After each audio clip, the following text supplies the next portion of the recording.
the oil filter is underneath the air filter housing, so you need to lift this whole thing off.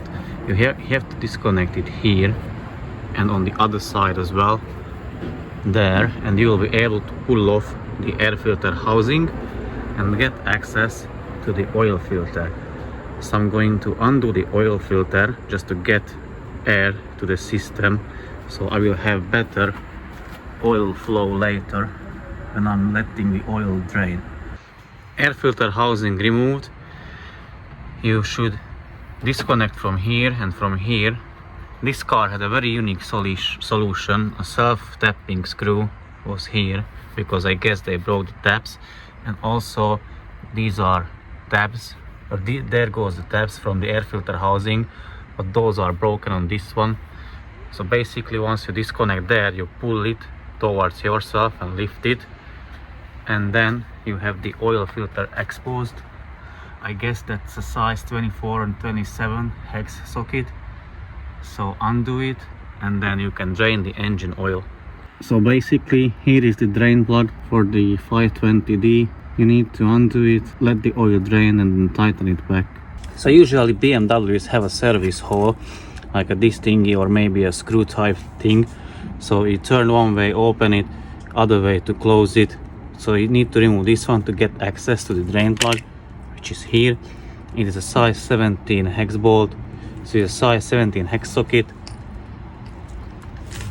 Let the oil drain, and in the meantime you can change the oil filter. The new oil filter is assembled together, so basically the filter, the o-ring for the housing, loop the o-ring here on the housing and the top of the filter as well. You can install it back, so there is the place it goes, and you will need a 27mm hex socket to tighten it. You should tighten it to 25 Newton meters. Then you can reinstall the drain plug and fill the engine up with oil.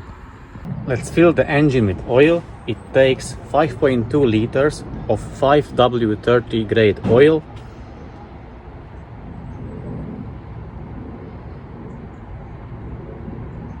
And the last thing is to let the ECU that will carry out the services.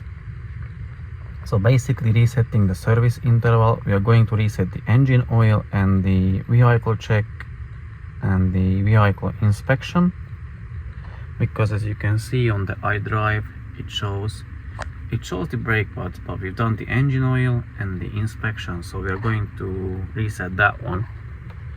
So basically I can click on the engine oil here and reset it. Yeah, it went to 100%, and also can reset the vehicle check and the inspection as well. Oh no, I can leave the inspection as it's still in 2024, so I'll leave it like that.